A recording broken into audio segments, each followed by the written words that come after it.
IPL 2026 సీజన్లో Rajasthan Royals teenage sensation universal baby boss Vaibhav Suryavanshi తన జోరును కొనసాగించాడు. ఇక తనకే సాధ్యమైన విధ్వంసకర బ్యాటింగ్తో రికార్డుల మొత్తం మోగించేశాడు. తాజాగా గుజరాత్ టైటన్స్తో జరిగిన క్వాలిఫైయర్ 2లో అద్భుతంగా చెలరేగాడు వైభవ్. అయితే పలు రికార్డులను తన పేరిట లిఖించుకున్నాడు.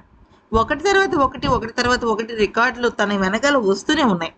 47 బంతుల్లో 8 ఫోర్లు, 7 సిక్స్లతో 96 పరుగులు చేసి త్రుటిలో సెంచరీని చేజార్చుకున్న వైభవ్ సూర్యవంశీ గత 11 ఏళ్ల పాటు చెక్కు చెదరకుండా ఉన్న రికార్డును అధిగమించాడు.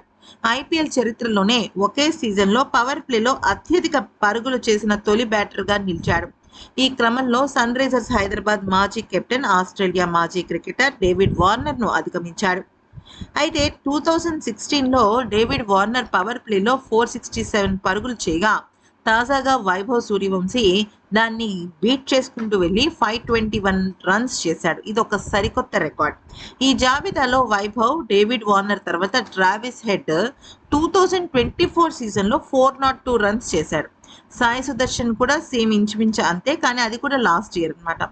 ఆడమ్ గిల్ క్రిస్ట్ కూడా తర్వాత స్థానంలో ఉన్నాడు. అయితే ఇక ఈ టీ20 టోర్నీ చరిత్రలోనే పవర్ ప్లేలో 500 పరుగులు చేసిన ఏకైక ఆటగాడిగా వైభవ్ రికార్డ్ అందుకున్నాడు. సింగిల్ సీజన్లో అత్యధిక బౌండరీ బాదిన బ్యాటర్ల జాబితాలోనూ వైభవ్ సూర్యవంశీ అగ్రస్థానంలో నిలిచాడు.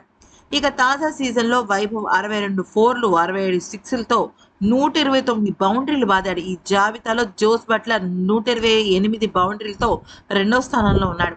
ఐపీఎల్ చరిత్రలోనే బంతుల పరంగా అత్యంత వేగవంతమైన శతకం బాదిన తొలి బ్యాటర్గా కూడా వైభవ్ సూర్యవంశీ నిలిచాడు.